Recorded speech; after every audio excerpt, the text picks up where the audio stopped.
We're running a bit late, but you can blame Edward Snowden for that. Add it to the list of things to blame him for. We should have got him on this panel. Okay. Yeah, so I guess we should introduce people. You know, literally, true story, I forgot my badge, and I social engineered my way into the room. I said I was on a panel, and it worked. Shall we start over there? Hi, I'm Richard Cheshire, the Cheshire Catalyst.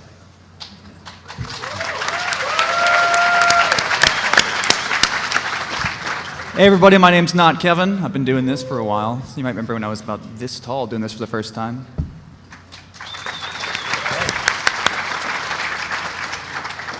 I'm Bernie S., and I'm new to this whole thing. I don't know what's going on.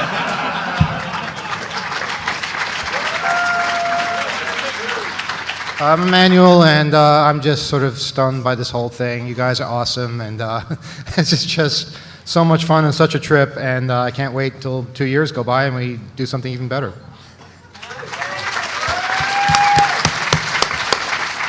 I don't know how we're going to do something better, but we'll figure it out.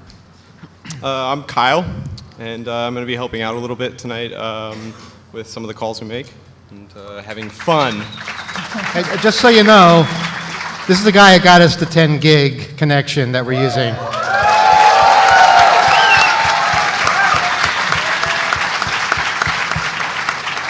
Lots of people have been behind it. Lots of companies have helped out. Lots of volunteers, but he's the guy that had the vision. So that's I can't take all the credit at all, but I really, really wanted this for all of us.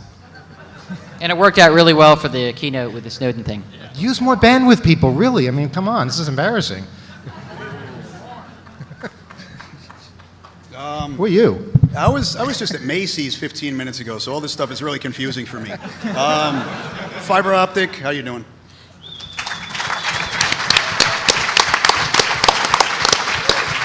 There's a lot of history up here on this panel. Really, a lot of familiar faces, and we can tell stories all night long. We'll tell us a couple of stories, I guess, but we can also play with the phone too. I don't know which people prefer. Yeah, well, you know, I got to say. Putting this together and organizing the whole Snowden thing and dealing with fire marshals and hotel bureaucracy, that's a nightmare. But the real nightmare is trying to figure out what to come up with here on this panel. It's so stressful. I got to think of something clever, and it's got to work. But you know, part of social engineering, a big part of social engineering, are things that don't work, because that's part of it. You try to get information from somebody, and sometimes you get busted. And you have to learn how to react to that, how to respond when the jig is up. So I hope we get some success tonight and also some failure, so we can sort of balance the two. But would anyone like to tell any social engineering stories to get us started? Well, maybe someone can define social engineering in less than 20 minutes. Someone here knows what it is, don't they? What the hell are we doing up here? Well, I'm going to tell a story that I was not involved in, but one of our speakers this year, my friend Mark Fahey from Sydney came. We had a lot of Australians here this year. Anyway, he's giving a talk about North Korea. He went into North Korea 4 times, visited all 4 provinces with concealed electronic equipment, just stuff that we can all buy, but like, you know, something that looks like a USB flash drive, but it's a radio receiver, that kind of thing. And he sucked down over the air, radio, TV broadcast, two-way communications, and brought back a wealth of amazing stuff. Your jaw's going to drop. But half of his talk is going to be about the social engineering he did to get in there and do this. So this has applications that, you know, could have saved his life. If he blew it, he could have been in a North Korean prison camp right now. So this is worth checking out. This is going to be like another social engineering talk tomorrow, how he did that. 4 o'clock tomorrow, right here.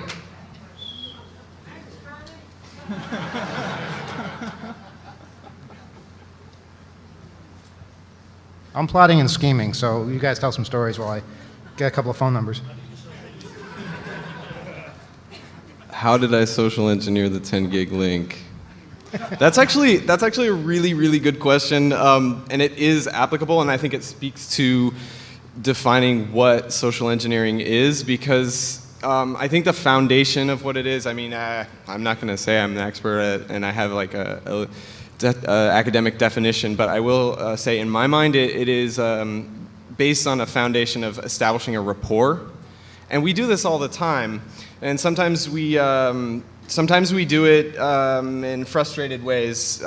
If you've ever been pissed off about something and called customer, whatever they call it, and you want the charges to be changed on your bill or whatever that may be, if you're not in the right frame of mind, you might establish the wrong rapport. But in the same vein, you can establish a really good rapport, even if you are pissed off. But again, your mood could foil that to some degree. So in my mind, I think of social engineering a lot as the kinds of relationships and the kinds of mood you communicate in your phone call, and that has a lot to do with intonation, the kinds of language you use, the dynamics of your voice, if you're speaking softly, all those little subtleties of that if you're a native speaker or even somebody who speaks many languages, you really have mastered. And it's also about empathy and being able to listen, like to really hear someone, especially on a phone. I mean, I'm not speaking so much about in person. This applies to when you're face-to-face and those kinds of interactions. But especially on the phone, you really have to do good listening and listen for the subtleties of what the person is saying on the other end. So it is about how you use your voice, but also how you use your listening.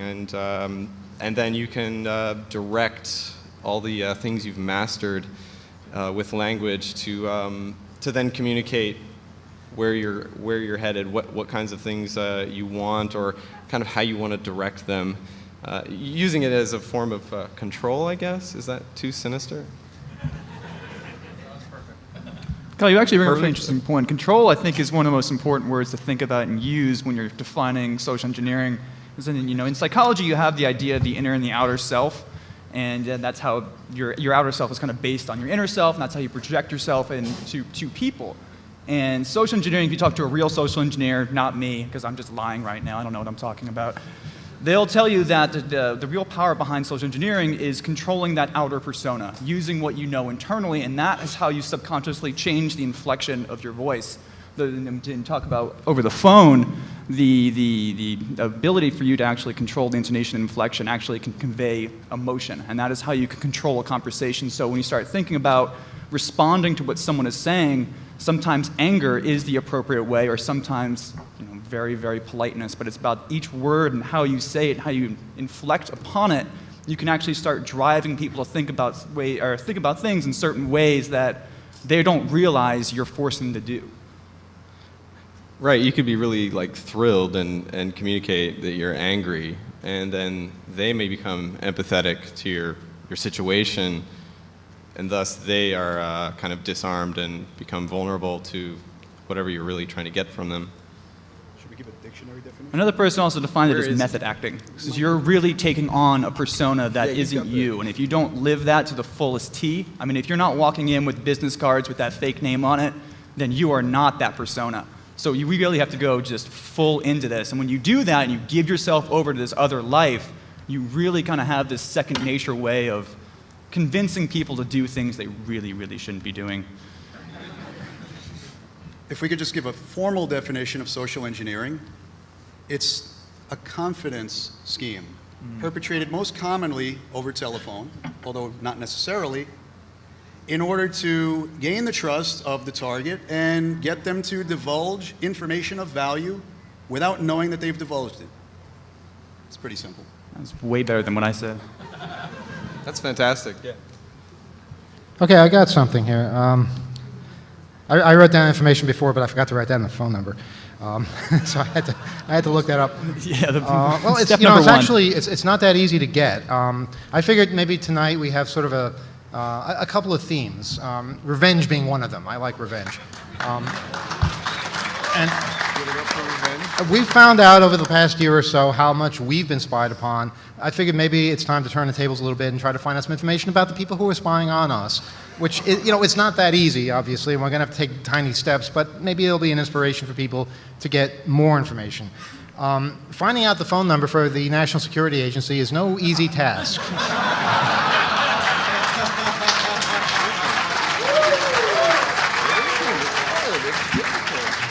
Yeah, they don't really want you to know. And I'll show you what we found just by looking it up online.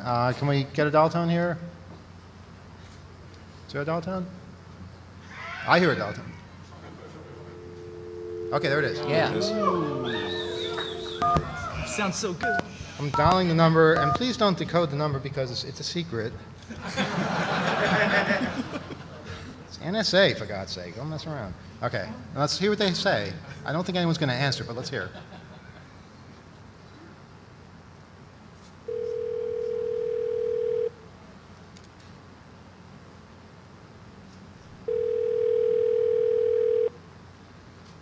Something will answer, don't worry.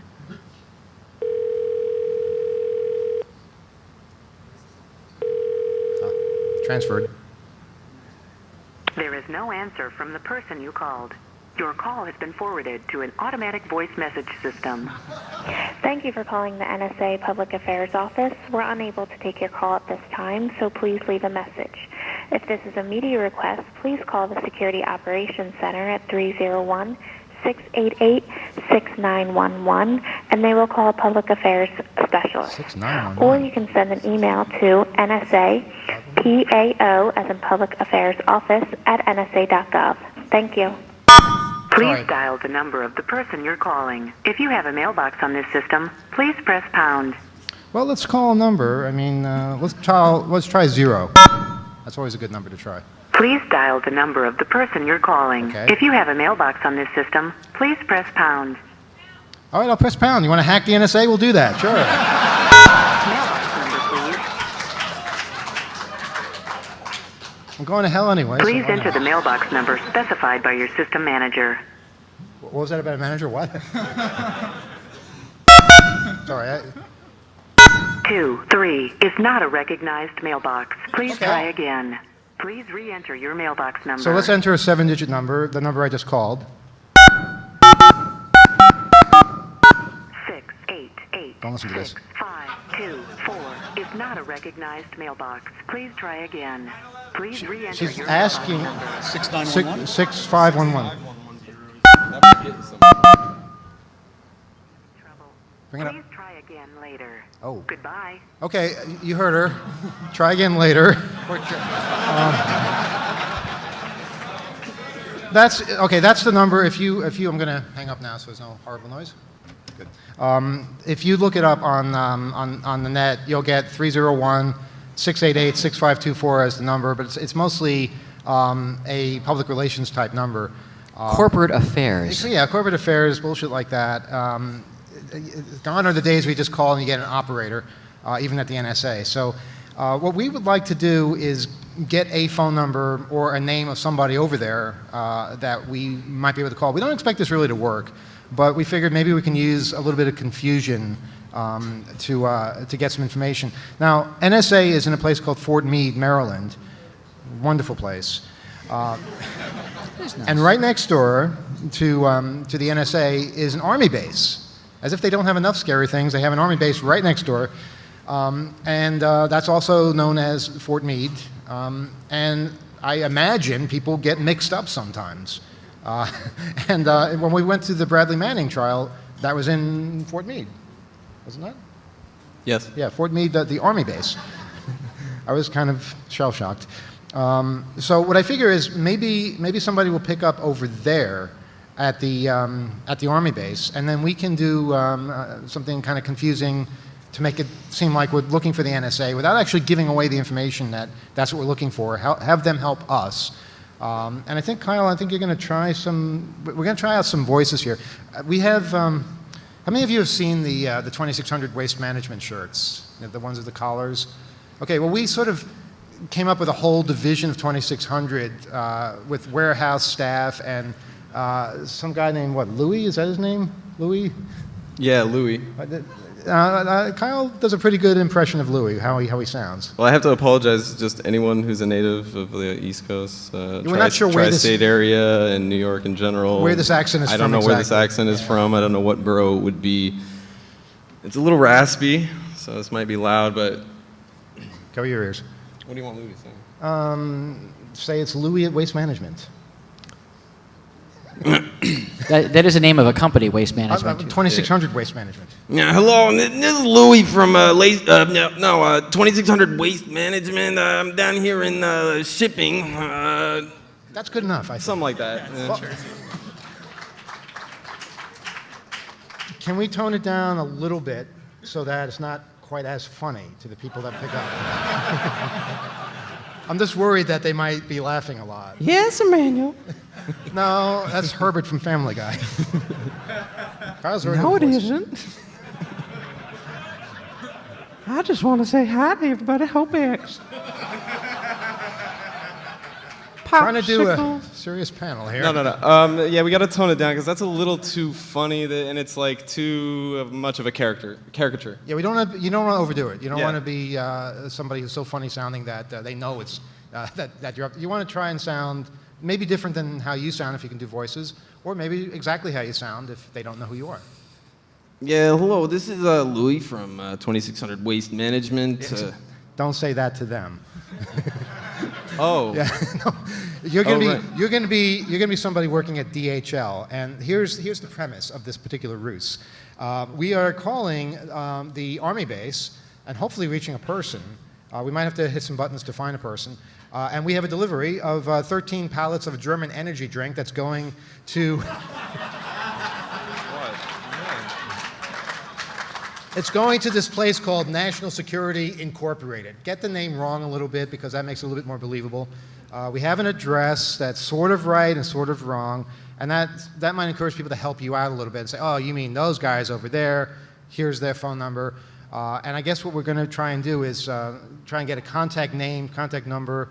Otherwise, it's got to go back to the port and be sent back overseas. You always put something kind of negative in there to make them want to help you. So let's prevent this bad thing from happening and help us out, and the NSA will be happy and hyped up on Club Monte. You good with this? Yeah, I think I'm ready to do This this. is the first time he's ever done this on stage, so. Yeah, I'm a little nervous. All right, but I'll do the dialing, so you don't have to worry about that. Deep breath, deep breath.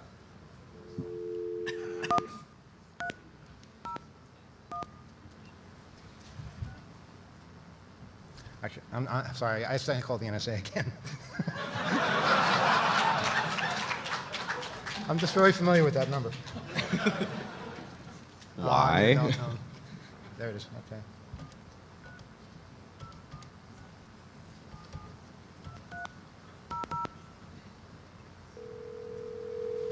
Let's go.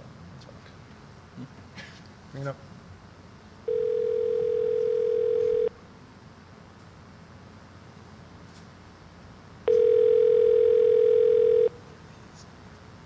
That's the address.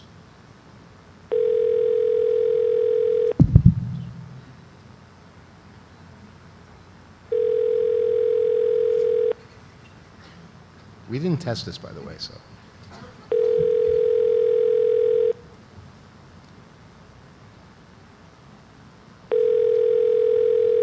Okay, this is an example of something not working. But what you do in a situation like that is you look up an alternative. So, It's ringing. thank you.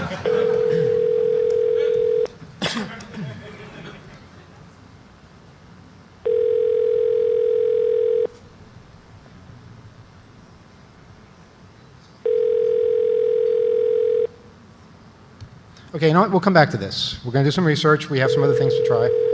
But sometimes this happens, especially late at night on a Saturday. But there's somebody there, and we'll try to find them. What, you have the number? We're not just going to call random numbers, although that might be fun. Okay, I want to call something else. Continuing the, I'm going to cut this off. Good. Continuing the theme of revenge, because I'm kind of bitter about a lot of things. You may have heard of a company called Source Interlink. Have you? Yeah. Those are the distributors that decided to shut down and leave us in the hole for a large amount of money. I thought it would be 10 enthusiasts? now it's called what they did was, this is really kind of funny. Source Interlink was the company, and they had two divisions in the same office, basically, the same address, same websites, everything. One was distribution, one was publishing. These guys publish Motor Trend magazine. They publish Stereophile. They publish dozens of magazines. And one day they decided, you know what, this isn't making money, the distribution of magazines, so we're just going to close the doors there and do all of our work from the other half of the office and not pay any of our bills to all the people that we owe money to. So I want to call that number, and you can hear for yourself what they say, how they explain this. Rivedalta? Okay. Can you bring this up? Thank you for calling Source Interlink Distribution. If you know your party's extension, please dial it at any time. On May 29th, 2014, Source announced that it has discontinued its domestic and international book and magazine distribution operations as a result of its worsening financial condition and the cutoff by some of its major magazine suppliers. The manufacturing division and RDA aspects of the business remain open and thriving. Source is currently winding up its operations. So they basically admitted right there administering that its they're business open affairs and thriving, and the assisting other its retail half account that customers makes lots of money. in So transitioning to new I'm wholesale going account to kill this distributors. now. Basically, they're getting away with this in a corporate way because they split their company in two halves, and one half is profitable, one half is not. But they basically shut down one, they go bankrupt on half of their corporation, and they are able to make profits with the other half without losing any kind of... I don't exactly know how it works. I just know that it's immoral and it's wrong, and we're pretty pissed off by that. So I just thought maybe this would be a good exercise. Since they have so many profitable magazines like Motor Trend, another one is Stereophile, we're going to call a bookstore in the West Coast and see if we can perhaps influence their publications as they have influenced our publication. Let's try.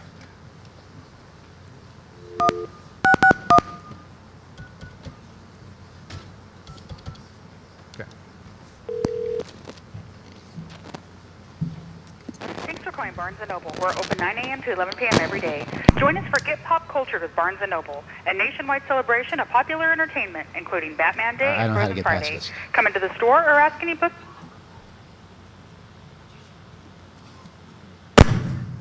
What happened? I didn't touch anything. Maybe they hung up on you. No, I hear music. Noble, this is Carol. How can I help you? Yeah, hi, this is Randy from Source Interlink. Can I speak to somebody in magazines, please? Let me get you the manager. Hold on. Thank you. Now, don't be afraid when you get the manager, because you can get all kinds of information and they can help you. Thank you for holding. This is Jeanette. How may I help you? Yeah, hi, this is Randy from Source Interlink. We are checking on a couple of publications of ours because we need to change the off-shelf date. Okay.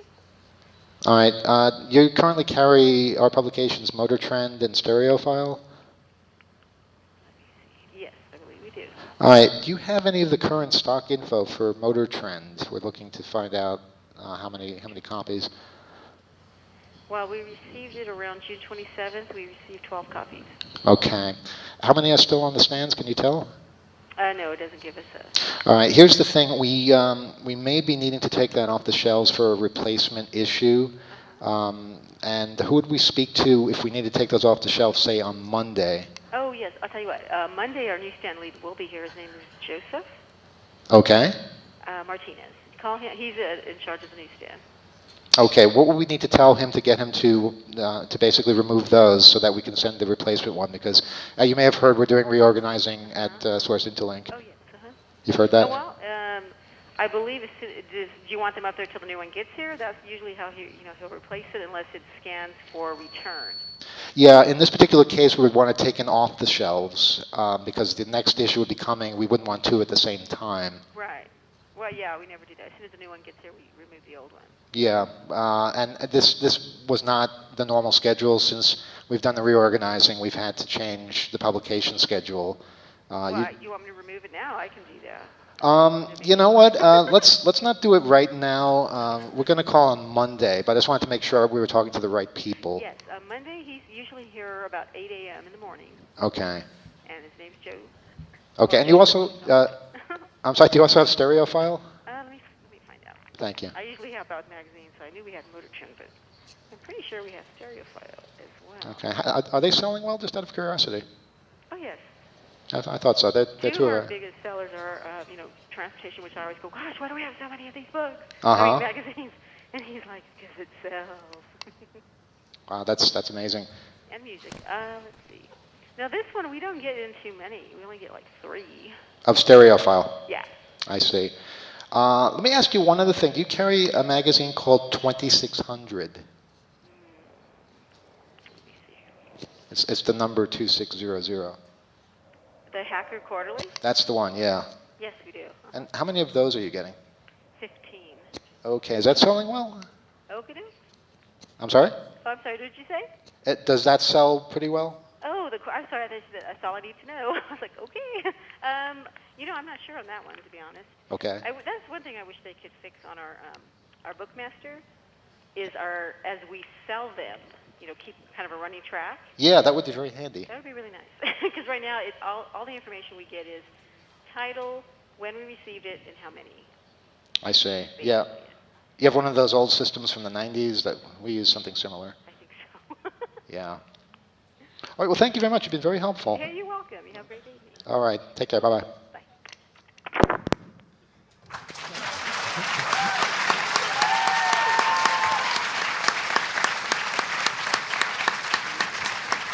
Now, you may wonder why I didn't just wipe out their entire stock right now. Because, boy, I sure felt like it. We do business with Barnes & Noble, too. We don't want to screw them, and they would be screwed. And she was so friendly. But you could see she was giving me way more information than she should have. I could have kept going. I mean, I could have been on the phone for 45 minutes with her, getting all kinds of information. It's what happens when you're friendly, and apparently having a loudspeaker sound to your voice doesn't really influence that.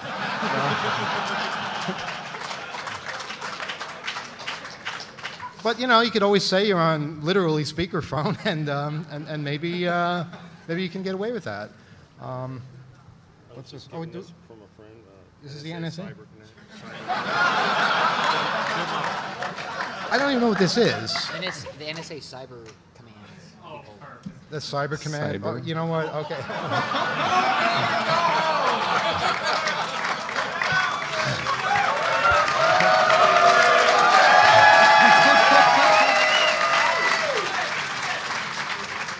You realize people just handing us phone numbers. This could be someone's grandmother, Should we ask Cyber Command how many people they sent to Hope? 10:30 at night.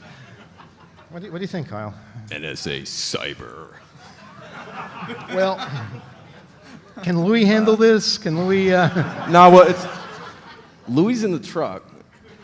No, Louis. Wait. Oh, you're right. Louis is the driver. Louis out. He's going to be out on delivery from Monday. Okay. Yeah, get your so story straight. Monday, Louis is going to be out. All right. So, this is Doug from DHL Freight Services. No, that sounds too nervous. Okay. See, Louis is the guy we named at the 2600 warehouse, but we've made Louis the driver because it sounds better, Louis the driver. Too much of a caricature if you have. Yeah, we want to keep the voice, so we're going to be Doug from DHL, right? Yes. Because they're the ones delivering all the Club Mate to NSA. All right, so I guess the story here is you'll be calling on behalf of the driver who was looking all day for this place, and he can deliver it first thing Monday if we get a contact over there. Okay, but if it's NSA Cyber, whatever, these guys are going to be like, they'll have no idea where a loading dock or shipping or anything is, so they're probably going to refer me, right? I should just hope see what so, happens. or they'll kill you, one of those two things. You never know. You never know in social engineering what the ramifications will be. All right, let's do it. I'll do my part. I'll dial the phone. Great, yeah, and then I'll just be...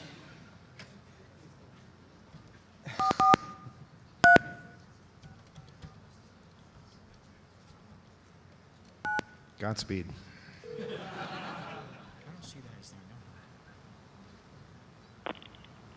0889, 10 Colonel Walsh, go. Yeah, this is... Yes, this is Doug with DHL Hello? Freight Services. I've got a delivery out here for Monday. 13 pallets going to National Security Incorporated.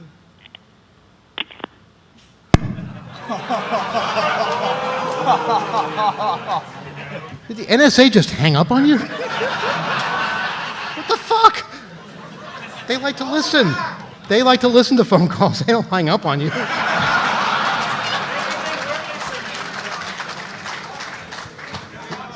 He could hear you, right? You were pressing the button. They're watching this. Oh, I have to press the button? Oh my God, he didn't press the button. Wait, I thought that was the mute. You just prank called the NSA.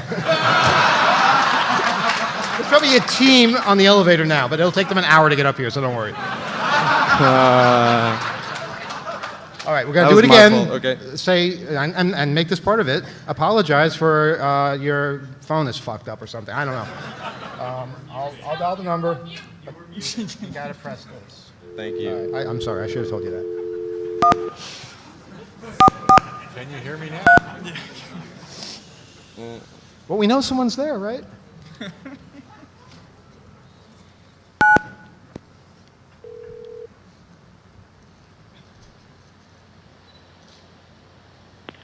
Lieutenant Colonel Walshco. Yeah, hello, this is Doug with DHL Freight Services. I just called, I think I got hung up on, I didn't realize I was muted, but trying to get a hold of somebody for, I guess, a loading dock. I don't have the right address. I'm looking, National Security Incorporated is where I'm going with this. I got Louis coming on Monday, and he's got 13 pallets. So I need to basically schedule this as soon as possible, and I just want to know who to contact for delivery. I got the address here too, so. What number are you trying to call? Let's see. I got the 654-0889 number. Yeah, 443. Yeah, it's in 443, and I'm pretty sure. Yeah, I was given this by my manager for freight and logistics. I guess I'm looking for loading or in will call. Yeah, I don't think you have the right number. I'm not sure who gave you this number or this address or that address. Where are you trying to get to? Okay, yeah, maybe you. I don't know if you have an address list there. I don't. There's the shipping department, I guess. I don't know if you could refer me, but the address is 9701. Let's see, O'Brien Road, Route 32. Yeah, Route 32, Maryland. Yeah, I think you have the wrong phone number associated with your delivery address. Okay, can you refer? Do you have any information on who handles shipping and receiving? Who are you trying to? Do you know what company you're trying to get a hold of? Yeah, it's let's see, it's National Security Inc. National Security Inc. Hold on a second.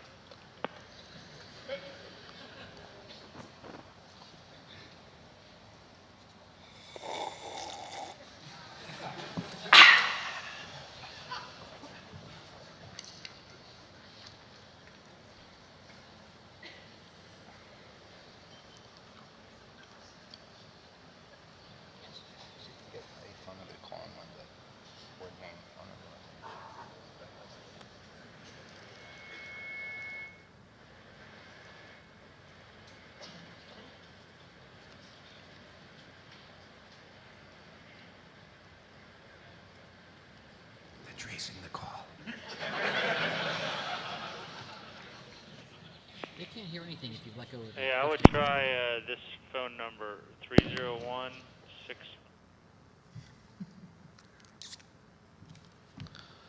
Okay, cool. Yeah, could you just repeat the number? Because yeah, I got to get the contact for receiving this. This thing's got to go out first thing Monday, or it's got to go back to the port. Like I said, it's 13 pallets. I don't want to have to go back, so I need receiving info. So can you just repeat it? I'm going to write it down. Sure. I didn't get that. 301. Yep. 65. Got it.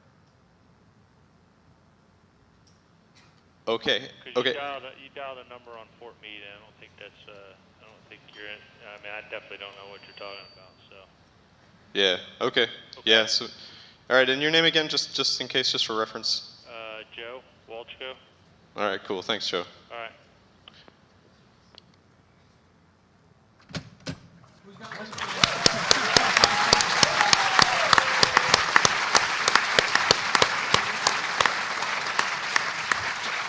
That took some balls. I mean, calling something NSA cyber, and as you can see, Kyle established a rapport with this guy.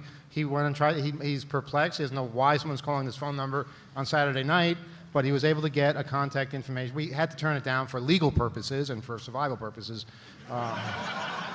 But we got a number, right area code, right exchange it looks like, and so we have a contact info. Kyle has contact info, and first thing Monday he'll call that person, and we'll continue the ruse, and who knows? They'll get Club Monte yet. I'm sorry I didn't do the voice quite so well. I think just going a little lower octave, that helps a little. But it worked. You didn't lose your cool. That's I don't want to come off too raspy. You know, this National Security Incorporated, we're real busy. Trying to get this out Monday. I got 5 other pallets going to Cincinnati. Okay. If you put on an accent, or change your sex, or do all kinds of things, you'll have really interesting results. People will treat you differently, and sometimes give you a lot more information than they would give if you just used your normal voice. Absolutely. Yeah, and it can be a lot of fun. Yes. This is fun. I'm keeping this number, by the way. Thank you. For future projects. Anyone else have any stories or adventures they'd like to trade? Or we rest? Favorite phone numbers?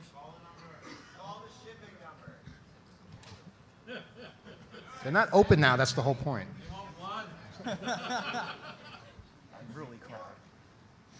Maybe if someone reported a security incident to Cyber Command, like they stumbled across some sort of conversation between Edward Snowden and a bunch of hackers. I mean, that's got to be that's a serious risk. National security. You notice how the guy didn't volunteer National Security Agency when Kyle said National Security Incorporated. I thought that was interesting. No, he didn't want to clarify or clear that up. I'm also really interested in what he actually said when he answered both times. Yeah, what the hell was that? It was something like just basically classification. I don't know, some kind of code. It was interesting. That'll be interesting to listen back to. Yeah. I think we'll study the that sounds transcript. right. Yeah, we'll listen to it. Well, come on, Department there's like 18 number? people on the panel here. It must Okay. be something else you guys, something of the past?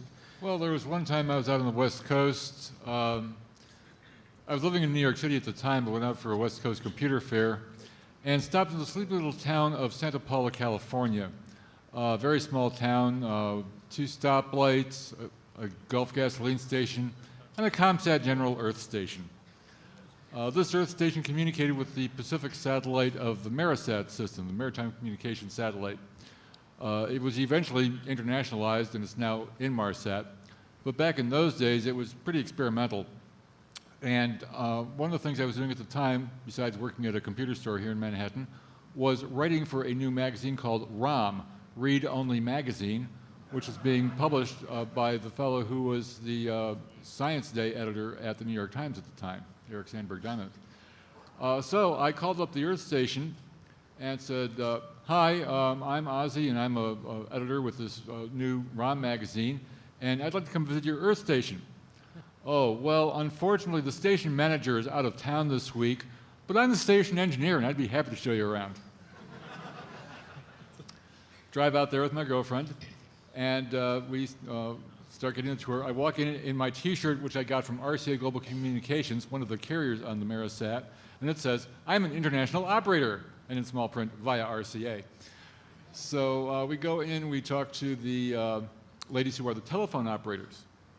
And you know, we just can't understand why these fellows on the ships have us place all these phone calls for them, because they could just dial directly themselves. And I kind of explained it to them because I'd been on a ship, so that means I kind of had it over on them. I'd been there and they hadn't. But I visited my buddy Antonio on the Italica. You have to understand that at the time I was hacking the Twix teletype network. AT&T said it was totally separate from the telephone network, but I found that if you dialed 212-640 plus the last 4 digits of a Twix number, 110 baud, half duplex, handset in the acoustic coupler, and my little ADM3 is now a Twix terminal.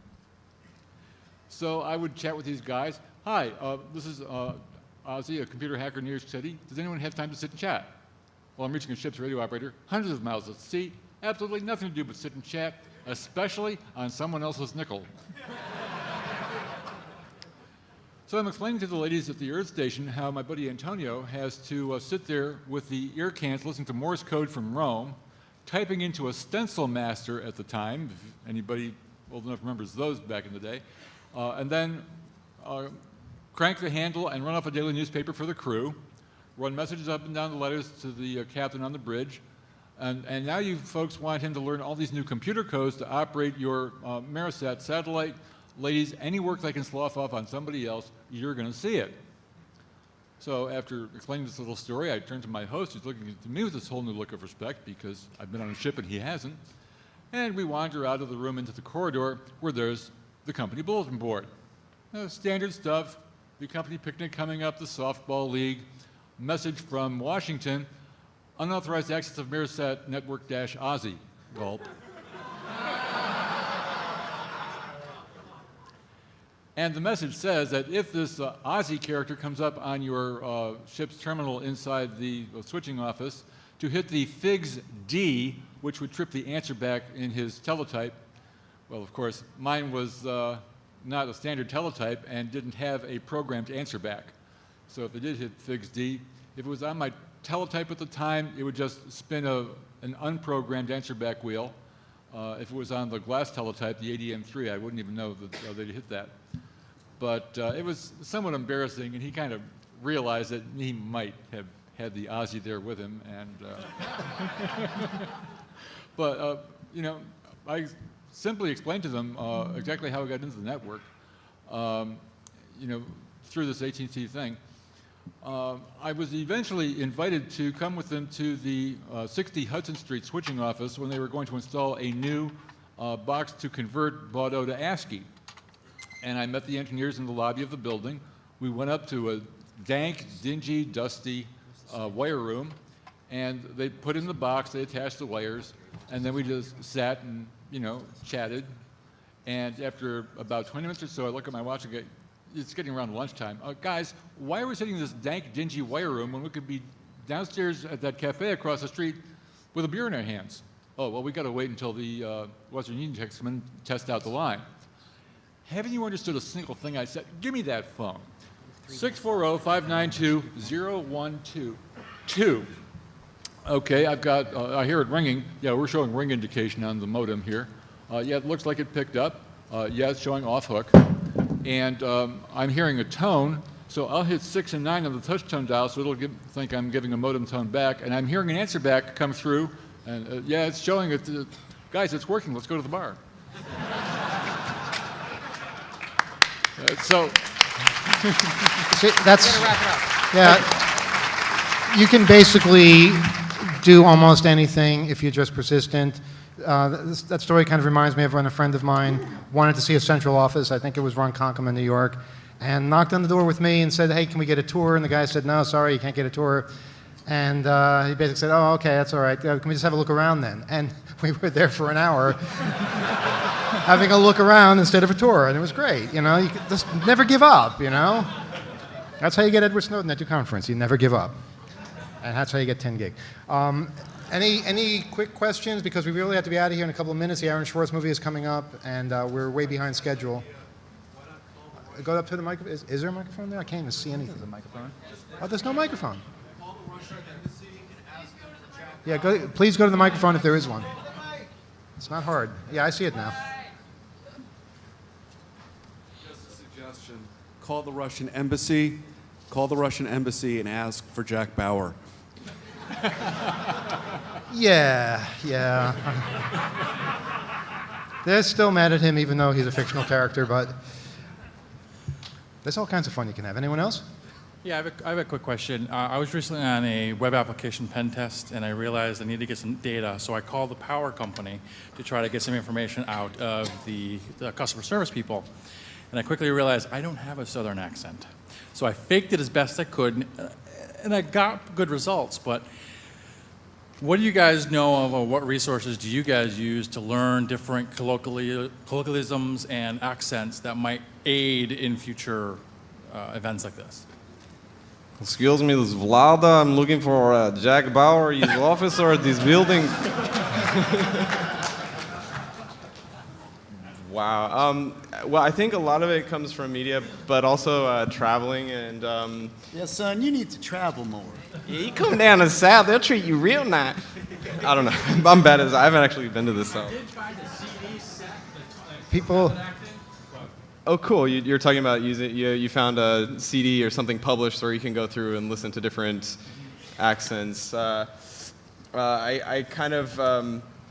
I think of like My Fair Lady, like Liza Doolittle. I mean, it's a lot of practice. I think mostly like messing around and having fun, but like listening a lot and trying to repeat stuff you hear.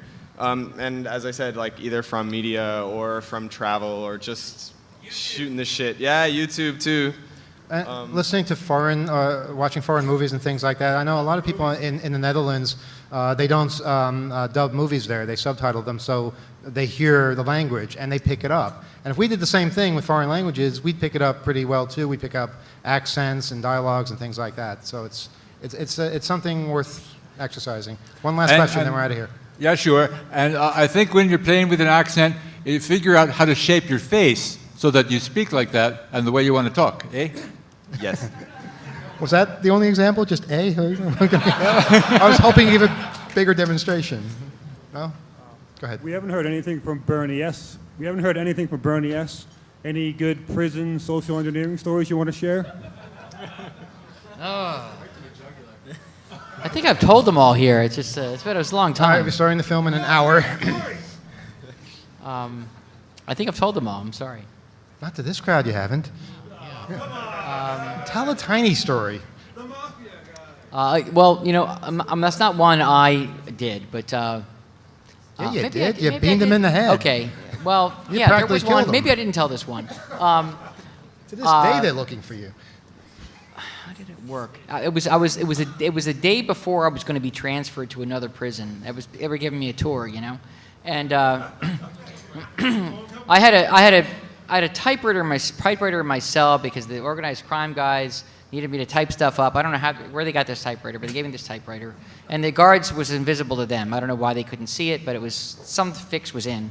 So I had a typewriter, and I even had one of the guys get me some prison stationery because they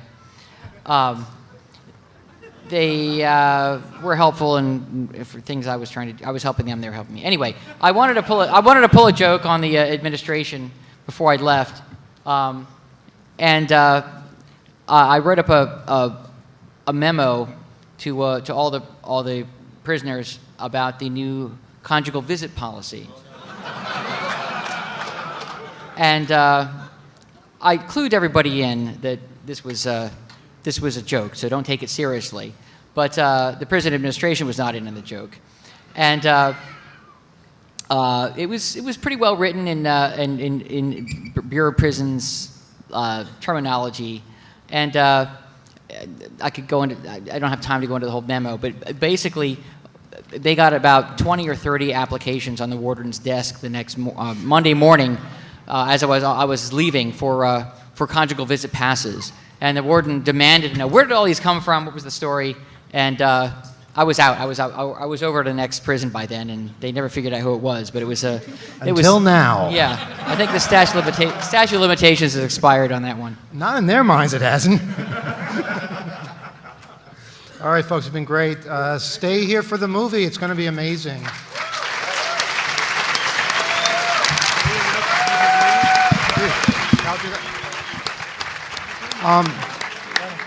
Guys, please support the DVDs because that's what makes our archiving possible. Well, we'll tell us a couple of stories, I guess, but we can also play with the phone, too. I don't know which people prefer. Yeah, well, you know, I got to say, putting this together and organizing the whole Snowden thing and dealing with fire marshals and hotel bureaucracy, that's a nightmare. But the real nightmare is trying to figure out what to come up with here on this panel. It's so stressful. I got to think of something clever, and it's got to work. But you know, part of social engineering, a big part of social engineering, are things that don't work, because that's part of it. You try to get information from somebody, and sometimes you get busted, and you have to learn how to react to that, how to respond when the jig is up. So I hope we get some success tonight and also some failure, so we can sort of balance the two. But would anyone like to tell any social engineering stories to get us started? Well, maybe someone can define social engineering in less than 20 minutes. Someone here knows what it is, don't I? What the hell are we doing up here? Well, I'm going to tell a story that I was not involved in, but one of our speakers this year, my friend Mark Fahey from Sydney, came. We had a lot of Australians here this year.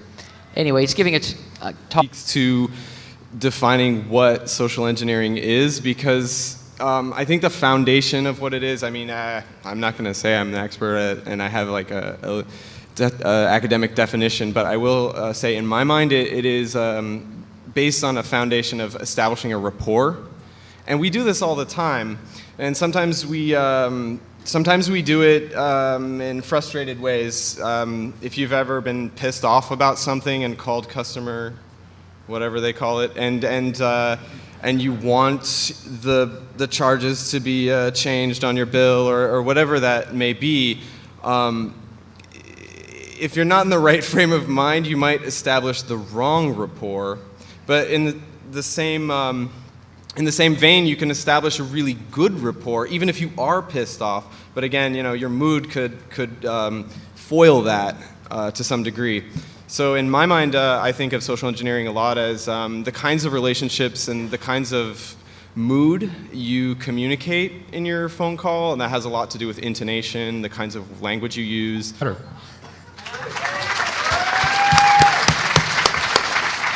I don't know how we're going to do something better, but we'll figure it out.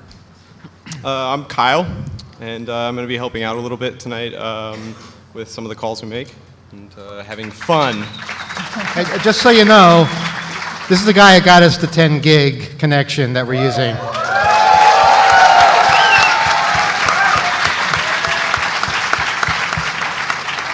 Lots of people have been behind it. Lots of companies have helped out. Lots of volunteers, but he's the guy that had the vision. So yeah, I can't take all the credit at all, but I really, really wanted this for all of us. And it worked out really well for the keynote with the Snowden thing. Use more bandwidth, people, really. I mean, come on, this is embarrassing. Who are you? I was just at Macy's 15 minutes ago, so all this stuff is really confusing for me. Fiber optic, how you doing?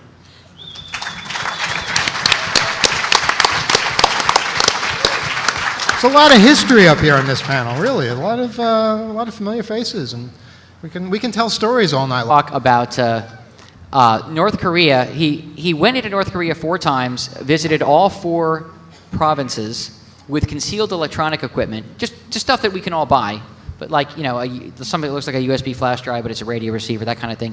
And he sucked down over the air, radio, TV broadcast, two-way communications, and brought back a wealth of amazing stuff. Your jaw's going to drop. But half of his talk is going to be about the social engineering he did to get in there and do this. So this has applications that, you know, could have saved his life. If he blew it, he could have been in a North Korean prison camp right now. So this is worth checking out. This is going to be like another social engineering talk tomorrow, how he did that. 4 o'clock tomorrow, right here.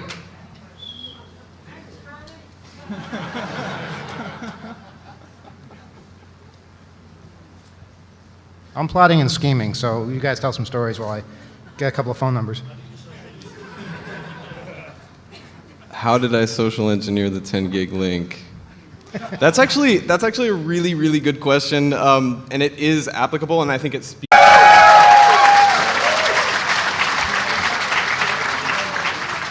We're running a bit late, but you can blame Edward Snowden for that. Add it to the list of things to blame him for. We should have got him on this panel. Okay, yeah, so I guess we should introduce people. You know, literally, true story, I forgot my badge, and I social engineered my way into the room. I said I was on a panel, and it worked. Shall we start over there? Hi, I'm Richard Cheshire, the Cheshire Catalyst.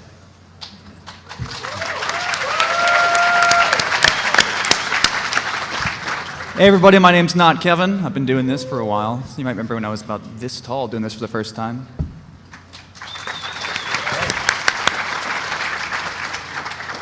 I'm Bernie S., and I'm new to this whole thing. I don't know what's going on.